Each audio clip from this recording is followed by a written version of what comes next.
shots of an elephant in full threat charge.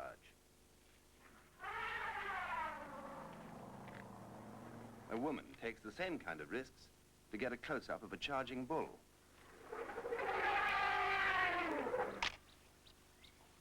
No one who values his life should try to approach elephants on foot in this way.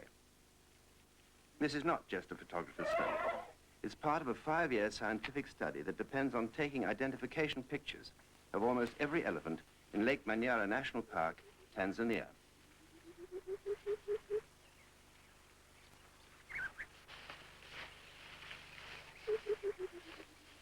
The scientist, a young Scot called Ian Douglas Hamilton, was set the problem of finding out how 500 elephants could live confined within the park without destroying their environment. For identification purposes, he needed shots of every elephant with ears extended, a position adopted in threat charge.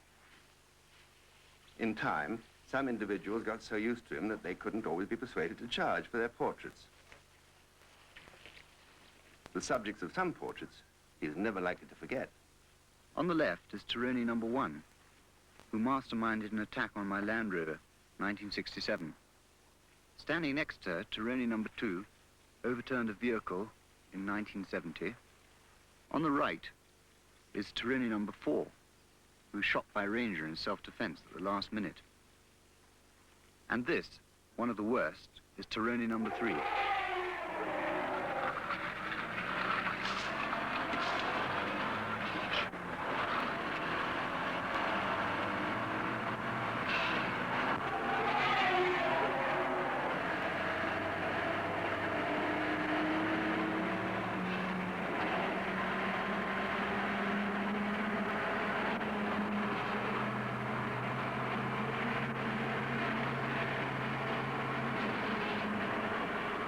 A rogue elephant like Taroni number 3 is only one of the hazards to be faced when you and your family decide to live with wild African elephants.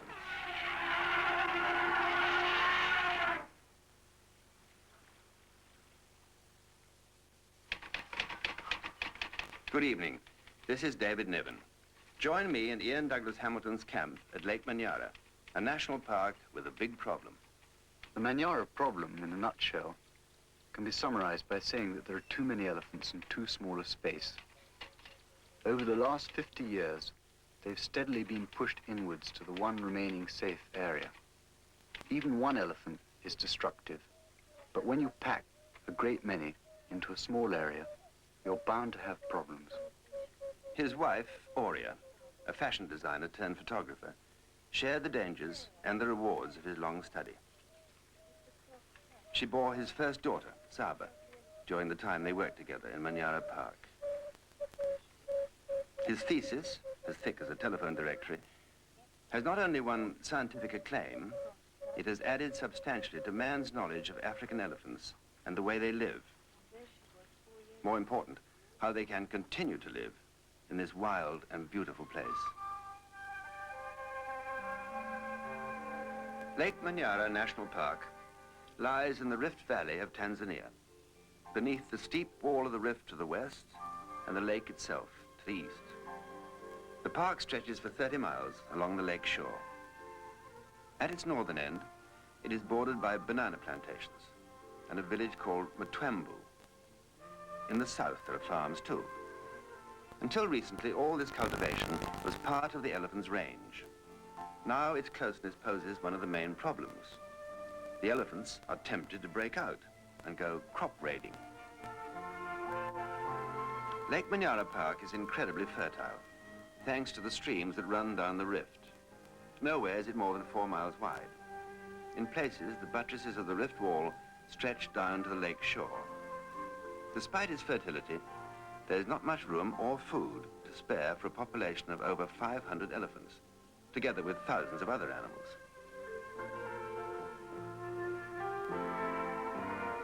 At its highest points, the rift wall climbs vertically above the park for over 1,000 feet. On top of this escarpment, at the southern end, stretches 90 square miles of the Morang forest. At present, this lies outside the park boundaries.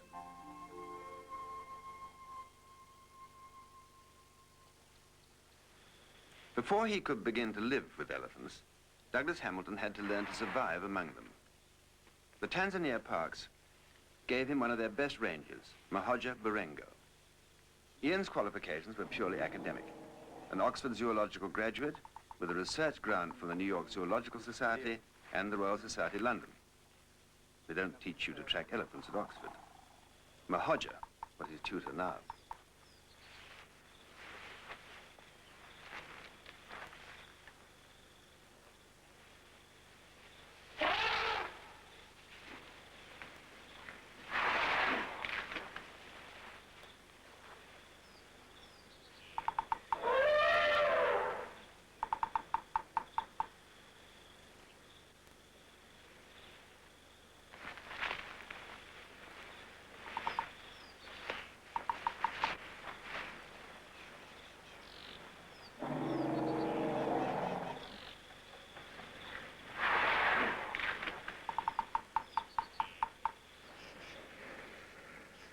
When it came to trees and the damage done to them by elephants, the roles of pupil and teacher were reversed.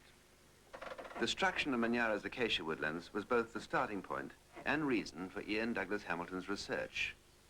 This acacia will die. It has been severely ring-barked by elephants. The damage is typical of that inflicted by a confined elephant population.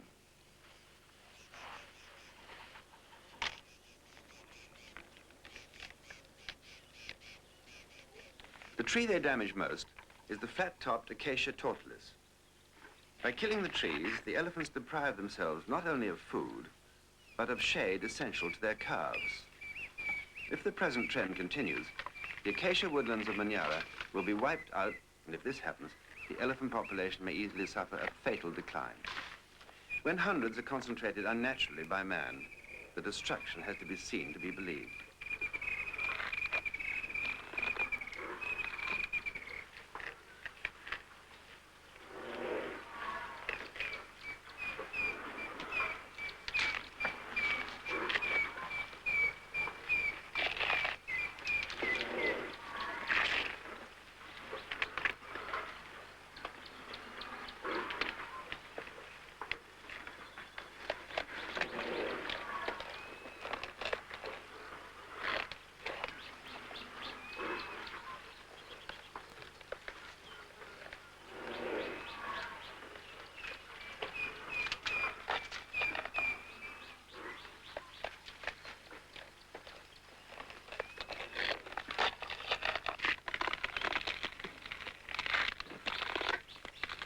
When they're finished, the forest looks like a junkyard. This is the wreck of a fever tree, another species of acacia. It isn't always the tree itself they're after. In the dry season, they shake the acacias to release a golden rain of seed pods.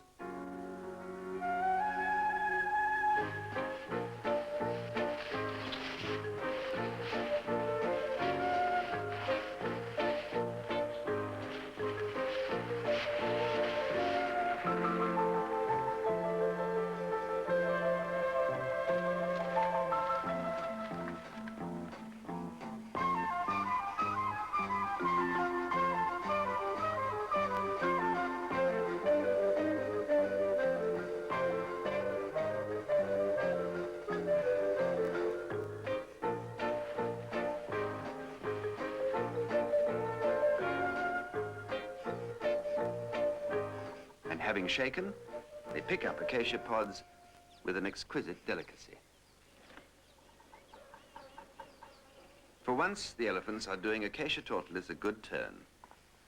The seeds only have a chance of germinating when carried well away from the parent tree.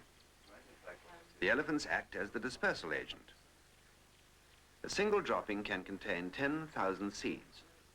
Apart from its qualities as compost, the dropping protects them from seed-eating insects. So elephants were actually replacing some of the trees they had destroyed.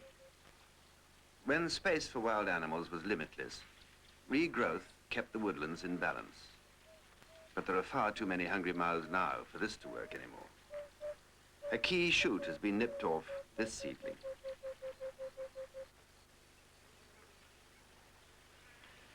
A young acacia has got a start in life only to lose a branch.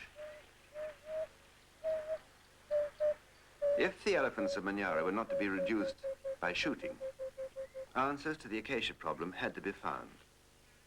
Finding them was hard and often dangerous work, but there were marvelous compensations. The Douglas Hamiltons spent their first years together in this idyllic place. If Eden had been filled with elephants, lions, and buffalo, this could well have been its location.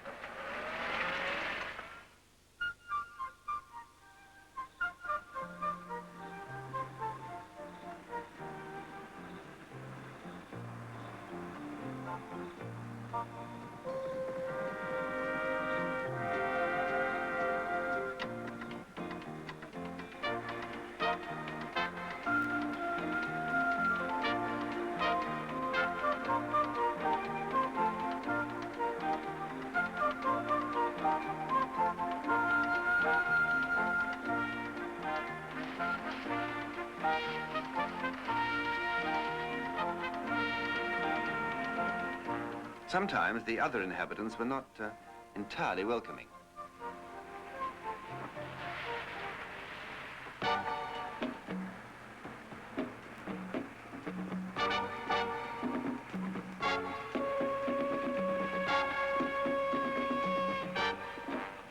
The unprovoked charge of an aged buffalo bull was more the sort of behavior to be expected from a huge and unpredictable black rhino, a species for which Ian had developed a healthy regard.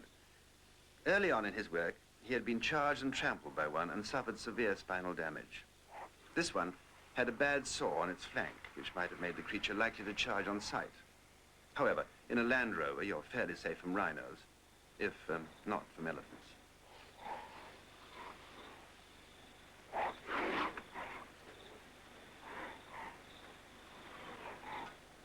Such encounters were light relief from the day-in, day-out task of photographing, identifying, and building up of a personal file on Manyara's elephants. Ian worked mostly with females and young.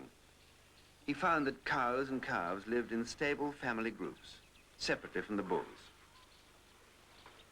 He worked on one family group at a time, recording individual characteristics and relationships. His wife, Aurea, born of Italian and French parents, was brought up on a farm in Kenya. But this was her first experience of a really close contact with these highly alarming animals. I'd never lived closely with elephants before, and especially observing them. I was frightened. It was a very frightening experience to be in front of a charging elephant. And I couldn't understand why Ian was so confident always when he went right up to the elephants. But then, as time went on, I did realize that he knew every single elephant individually in the park, and this, of course, made a difference. Ian built up his identification system by noting such details as tusk shapes and even notches in ears.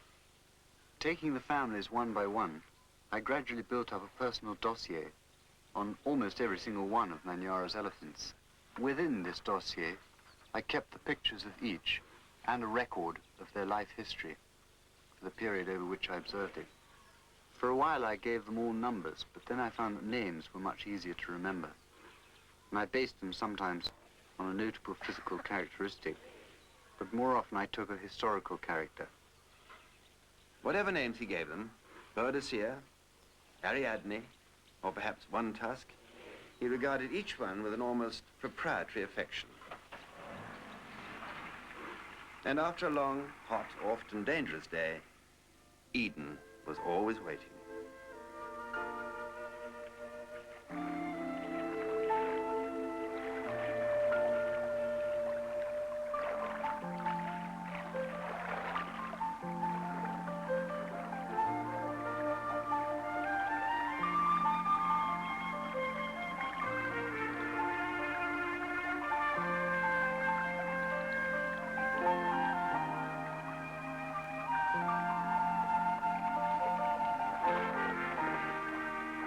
So Saba was born, and just a year later, Dudu, which means insect. Almost from the beginning, the children accompanied their parents and came to accept elephants and their young as something that behaved rather like their own family. The great creatures their fathers studied was certainly nothing to be afraid of, provided you respected them. Pakai ambulans. Kan.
Ay.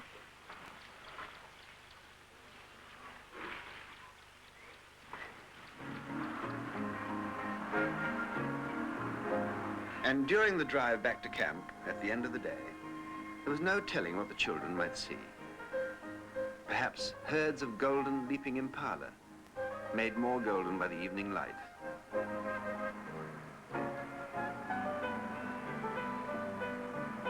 Or something you'd never expect to find up in the branches of a dead acacia tree.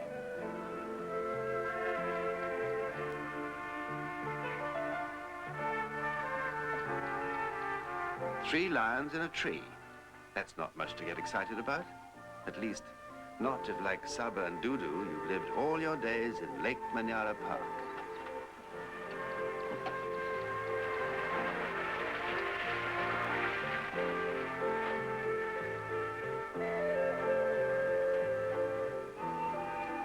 Their home all this time had a certain desert island simplicity.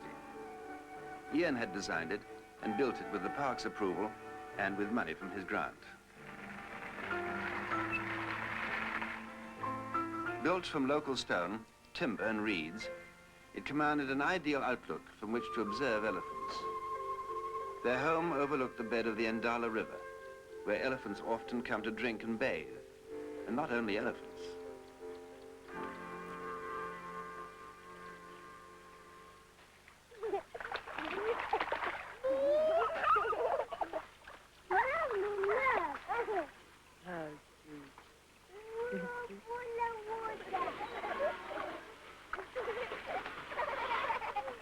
I think that as a mother, observing elephants, I've become much more aware of the importance of tactile care, because baby elephants were well looked after. They always had a young female who would touch them, put their trunks around them. Babies could rub up against another animal's leg. It was this special tactile care that I was trying to relate to the way I brought up my children, because this I thought was important, just as important as it is for elephants to live close to each other. It was important for us to live close to each other. And I tried to use this system with my children. By touching them, I felt I could give them reassurance. And then, of course, whenever there was a bad moment, I tried to hold on to them, and I'm sure this must have given them a feeling of security. For the next stage in his research, Ian needed to know the exact age of individuals. There is a direct relationship between shoulder height and age. First, he took the elephant's photograph. Then the dauntless Mahaja walked out with a measuring rod and placed it in the elephant's footprint. Ian took a second picture so that he could compare the two and read off the height of the elephant that had stood there. The method only worked well where single elephants, usually bulls, had left a clear-cut footprint. So he invented a more complicated device. It was all done by mirrors and a prism. It produced a double image on film. Then, by calculating displacement between the images, he could work out height at the shoulder. This is Virgo, height 7'3", age 20 to 25. He applied the method to most of the cows he had already identified.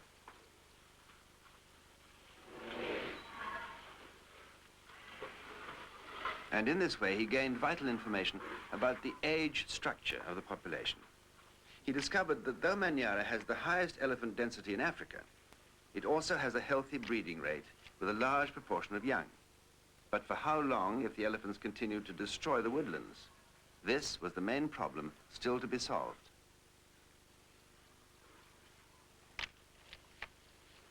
To crack this problem, he had to understand the innermost workings of elephant society, one totally governed by the matriarchs.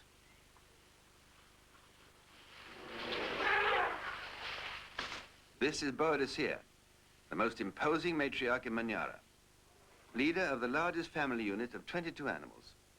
She specializes in terrifying threat charges that are usually bluff.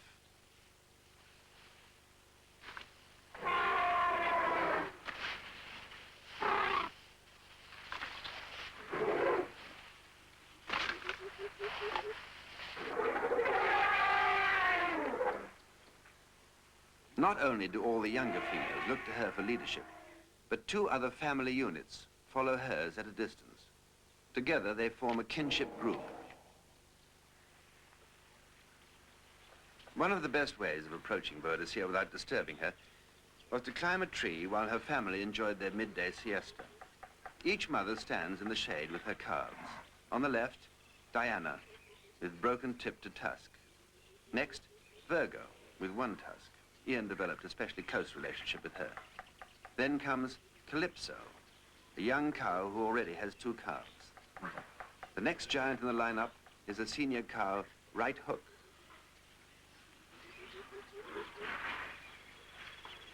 And on the right flank, ever watchful, the great Boadicea herself. A little way off, a young bull stands alone, learning the hard lesson that he will soon be driven away from the family circle forever. Matriarchal concern for family safety is vividly demonstrated when the senior cows sense a threat, perhaps from man or possibly from predators endangering their calves. They form a furious defensive circle. It's extremely alarming, as it's intended to be.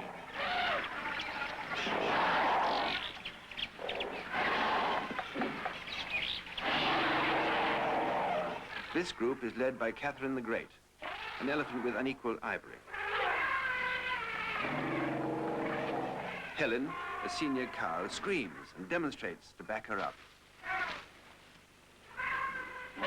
Only when they judge the threat is past do they calm down, and Catherine leads them away to thicker cover.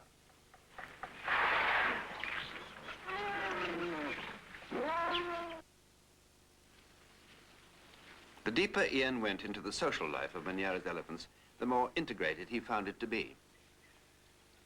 Obviously, all the elephants in Manyara knew each other frightfully well because they mixed together. And even when two separate family units came near to each other, the youngsters often run across and intermingle. There was no territoriality or aggression between family units. They seemed to, well, really just love each other very much. Now, one of the things I hated doing was the necessary disturbance that was caused by my photographing. And I liked best of all to be able to watch elephants without disturbing them, to approach them from downwind so that they weren't even aware of my presence, and to be able to record their behavior and at the end of it go away and they didn't know that anybody had been watching them at all.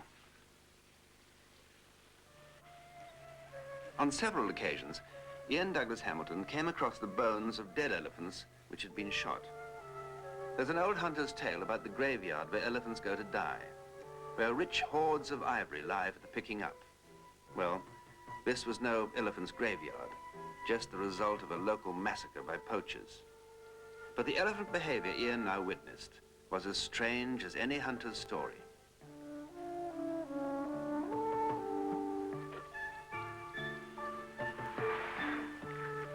The elephants showed an extraordinary curiosity about the remains of their dead companions. They sniffed and touched the bones, almost as if trying to identify to whom they belonged in life. Next, they carried them short distances, even placing the bones in their mouths. The tusks excited special interest, perhaps because they were the only bits recognizable from life.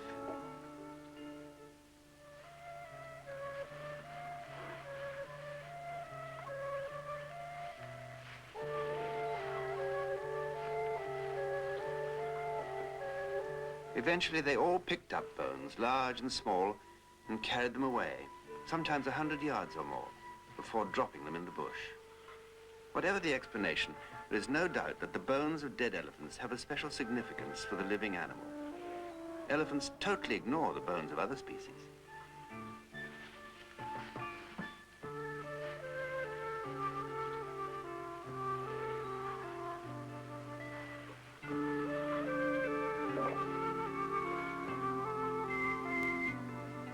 It wasn't the first time this bone scattering had been observed. Elephants had previously been seen actually to bury bones. Ian Douglas Hamilton confesses that he has no satisfactory explanation for it, nor as yet has any other scientist. But the keys to his research were to be found among the living elephant families.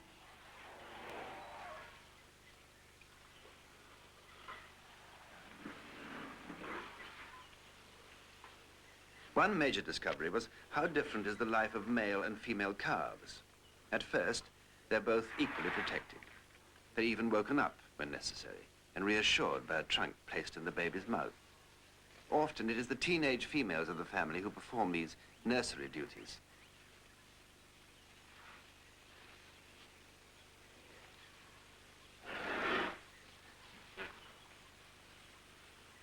The babies suckle from any nursing mother in the group. That's a young teenager in attendance on the right. Later, when she becomes a mother, she'll benefit from her experience as a nanny.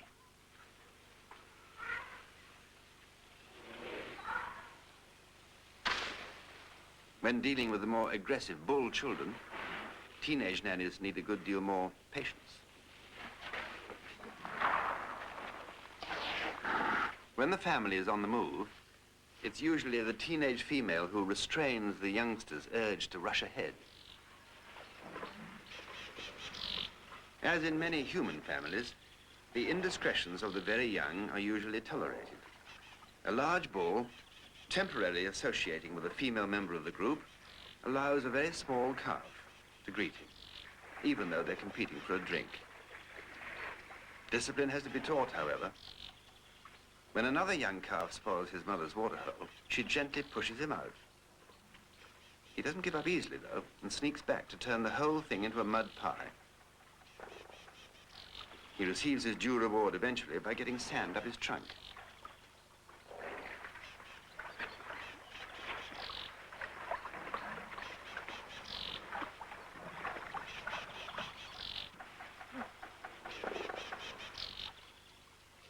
The young bull's story is quite different from the cow's. From the earliest age, he tries out charges at everything and everybody.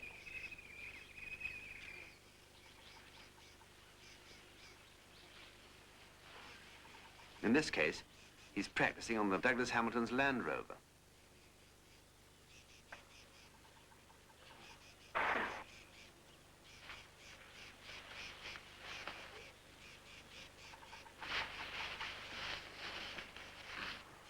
As they grow older, the young bulls have to be put more firmly in place. A mother tells her bull calf he's definitely not wanted at her waterhole. Eventually, she has to hold him off at trunk's length.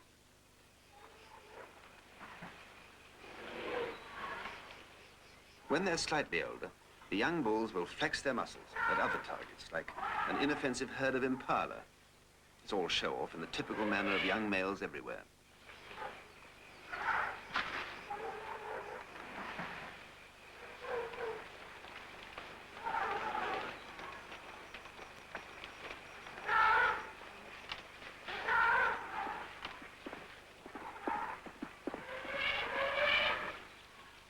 Play fighting among young bulls starts from an early age. Here, the youngest of the three is trying to stir things up and gets chased off.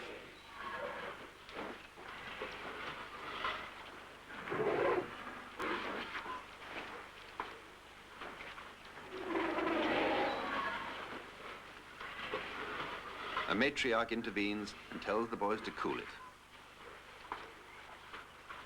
Her calf places his trunk in her mouth as an appeasement gesture.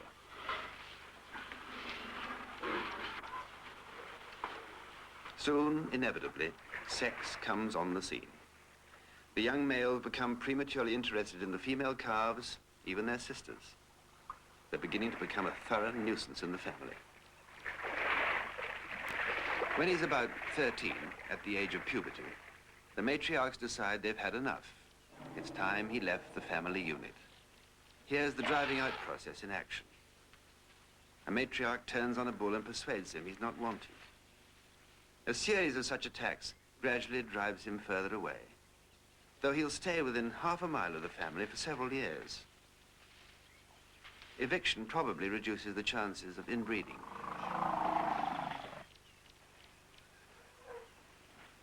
Some play fights are particularly vicious, especially when they're between two young bulls who have not yet fixed their position in the hierarchy. However, these fights are vital to bull society. On their outcome depends priority at waterholes and sexual acceptance among the cow groups. In these battles, the clash of ivory can often be heard far off. Their value is that once a bull's place is established, he's unlikely to challenge a much stronger animal and get badly hurt.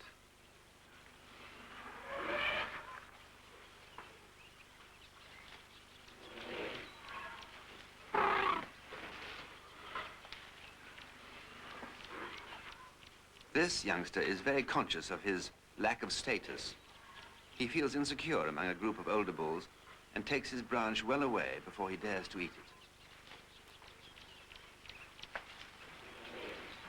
From now on, the bull mingles with other males, young and old, in loose-knit groups that constantly change their composition. Sometimes he lives quite alone. He's now all set for a bachelor life.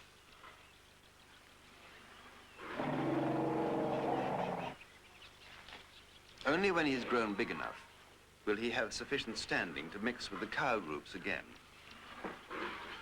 A huge bull greets and is accepted by a matriarch. In the mating season, he may follow a female on heat, but even this association is short-lived. This separate life lived by the bulls was the key to Ian's next piece of research, finding out how family groups moved over a long period.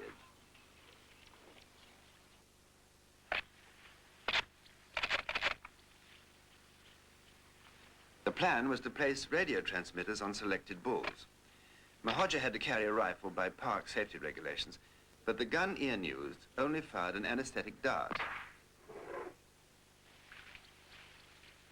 As the dart hits, Ian notes the time so that he can judge when the drug will have taken full effect. The first bull he darted was a mature one. Having no strong social bonds with any family, it was unlikely that other elephants would rush to his defense. This was largely a trial run to put the first radio transmitter in place and see how it worked.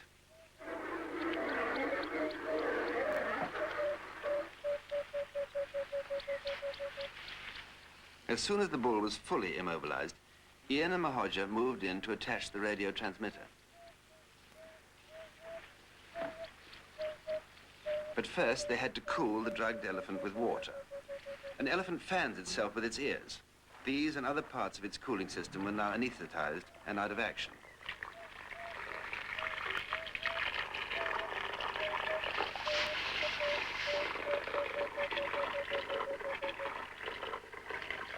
The transmitter was attached to a length of machine-drive belting like that used in factories, so strong that even an elephant would have trouble in breaking it.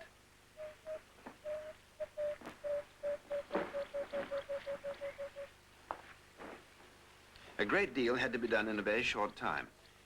Quite apart from the danger of overheating, there was the weight of the collapsed animal on its lungs and ribs to be considered. The effect of bright sunlight, too, on dilated pupils, though fortunately this elephant had gone down in a fairly shady spot.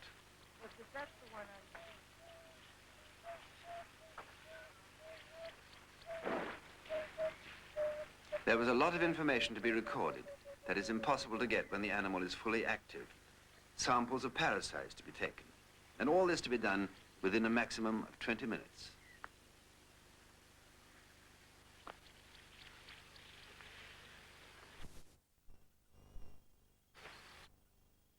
After that, it was essential to give the antidote that would bring the elephant round no worse for its experience.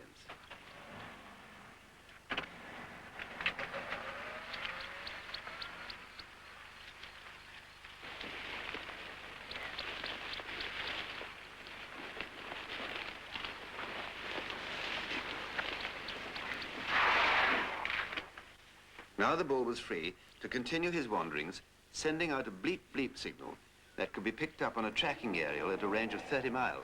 The only thing the forest.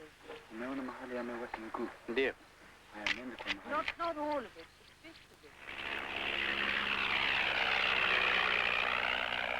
Flying his own aircraft from a bush strip near his camp, Ian radio tracked not only that first mature bull, but a series of young bulls still loosely attached to their families. The bleep bleep picked up by the antennae on his wing struts enabled him to plot the seasonal movements of selected family units for up to 5 months at a time.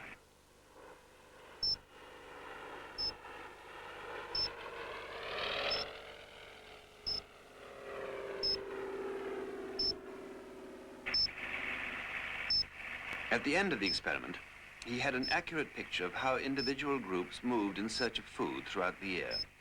Most important of all, he had learned how much they depended on the Morang forest on top of the southern escarpment during the dry season. Unfortunately, the routes to this were largely blocked by farmlands to the south of the park.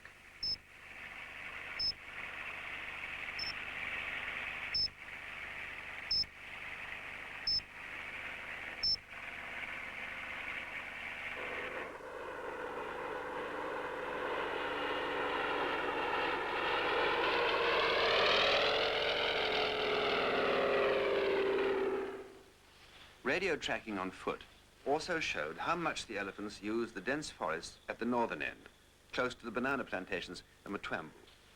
If they crossed the frontier into the banana shambas, they could be legally shot as raiders. So, the north end of the park had to be closed to elephants, and if at all possible, the southern end opened.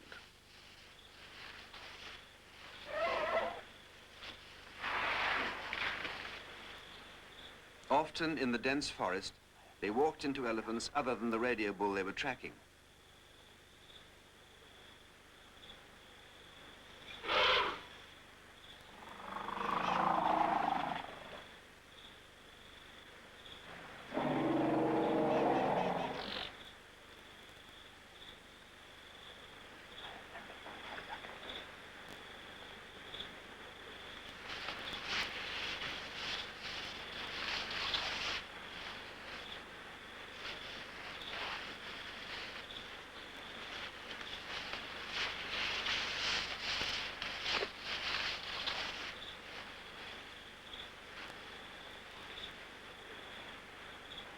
First-hand observation, as well as radio tracking, made it clear that so many elephants used this forest that anti-banana raiding measures were a top priority. Bananas are a favorite elephant delicacy. Ian's answer came straight from previous farming experience. If domestic cows could be kept in with an electric fence, why not elephants? There was only one way to find out.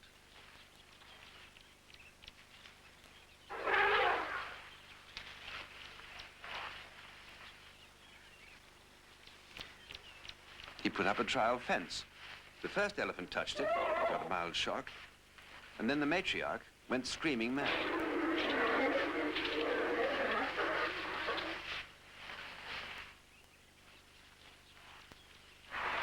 The trial electric fence didn't last long, but elephants are quick to learn from unpleasant experiences. Today, there's a strong 3-strand electric fence along the border between plantations and the forest frontier of the park. The elephants respect this, and Senior Warden Benjamin Kanza regards it as something approaching a complete answer. Before the fence was put on, there was a lot of crop raiding, especially by elephants. But now that the fence is on, this is reduced to quite tremendously. When we put in the fence first, there were lots of breakages because the animals were not aware then that there was a fence. But we kept on trying and mending. We're putting a lot of people on the fence, and eventually we are getting success, although not, sort of perfection. Data about as many groups as possible was still needed to fill in the picture of seasonal movements. Ian had only 2 transmitters, so he had to retrieve them from bulls who had served their purpose and transfer them to other mobile elephant radio stations. It was when he decided to get his radio back from a young bull attached to Sarah's group that the trouble started.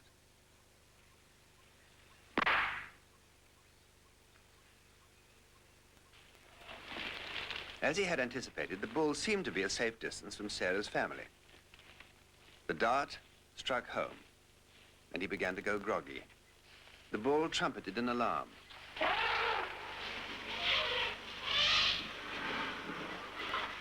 All at once, the bush was full of angry matriarchs, led by Sarah, standing tall and sighting Ian over her crossed tusks.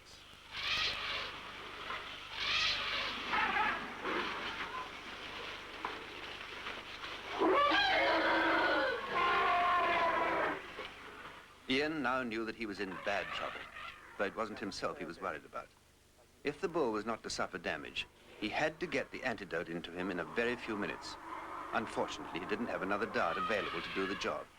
He never expected to have to use one.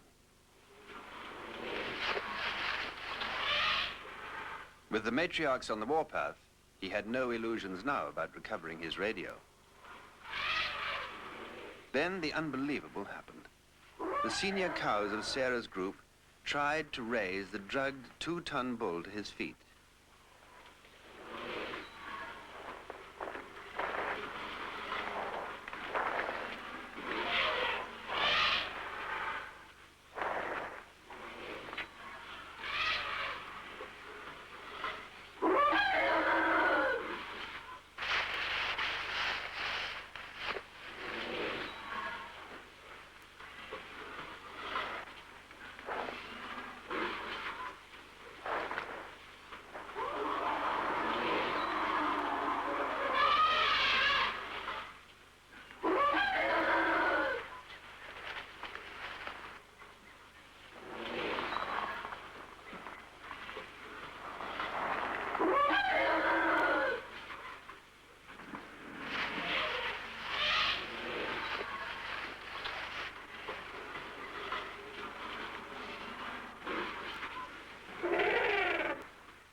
Lacking a dart to deliver the vital antidote, there was only one thing to do, to try to inject it by hand.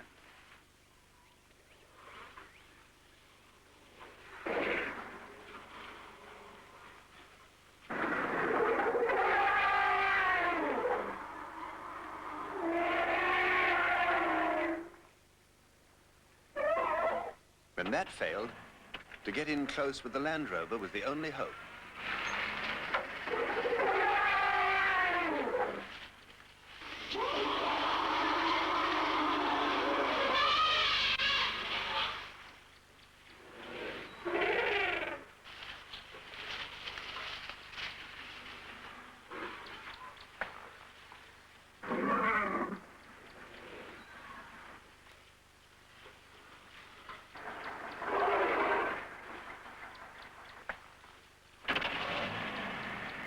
The needle went home, and so did Sarah's crossed tusks.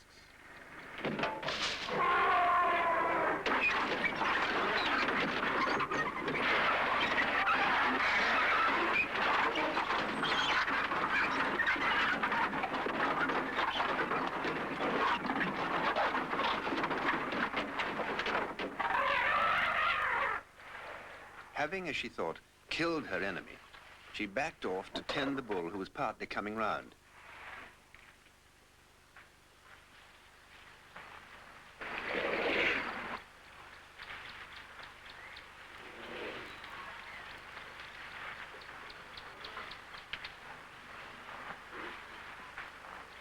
She seemed to think the danger was over. At least she withdrew, leaving the bull on the ground, not to mention her dead and crumpled enemy. But Ian wasn't satisfied yet. To make sure of the bull's recovery, he went back on foot and injected the rest of the antidote, knowing for certain that Sarah was somewhere close at hand.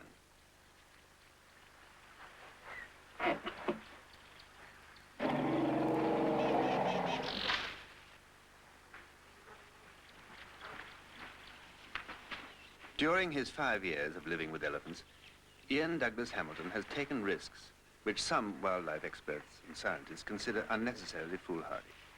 Certainly, he has a most extraordinary understanding of elephants and a rapport with them which no one should try to imitate.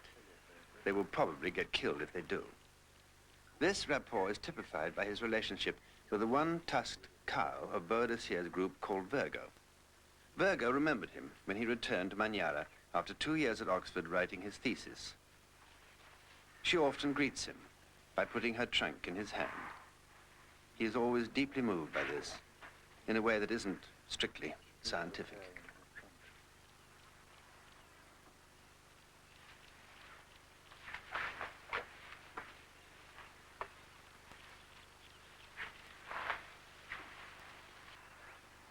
With complete trust, Virgo sometimes greets him and then brings the younger of her 2 calves to do the same.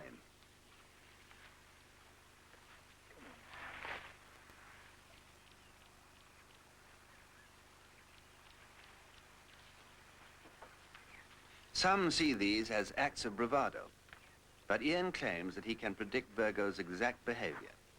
Bravado or not, such demonstrations in no way detract from the solid achievements of his research.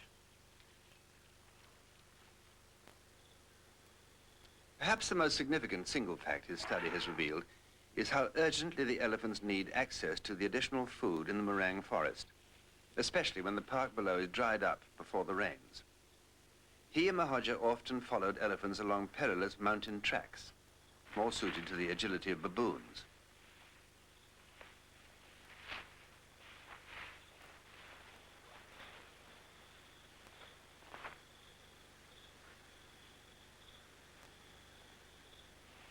Once, they even found a cow who had missed her footing and crashed 400 feet to her death.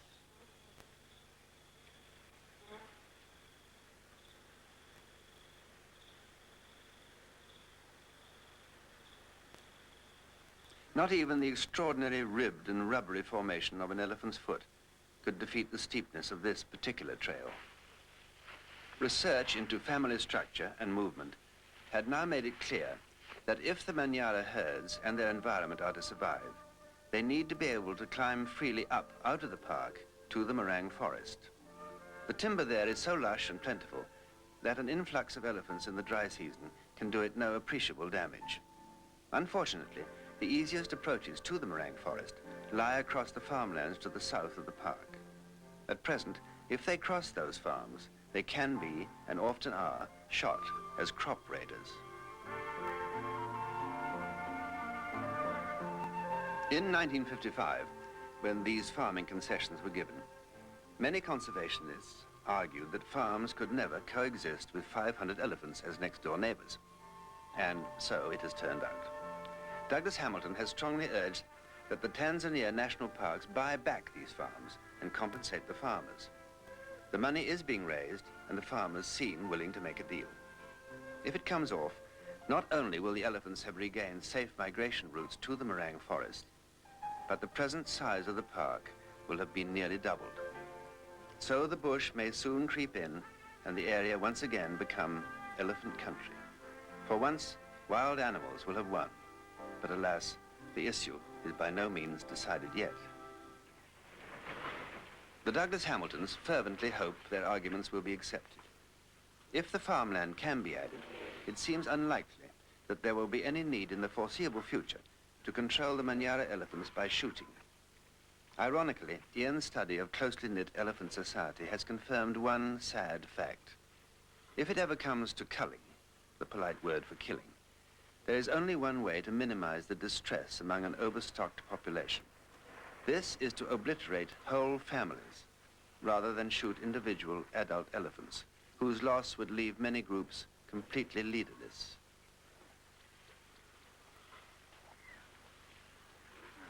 As a scientist, Ian Douglas Hamilton accepts that culling has already been judged necessary in other African national parks.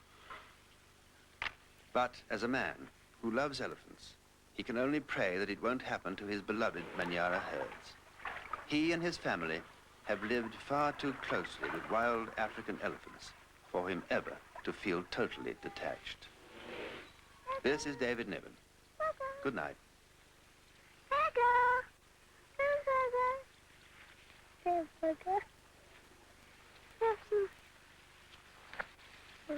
Virgo. One second. I think it's falls on. That. Kill me. I get it. Hello.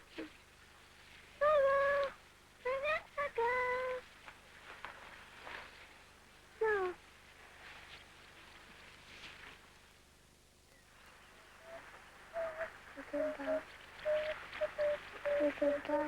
Nino. This one may be a big elephant. This is a big one. Huh?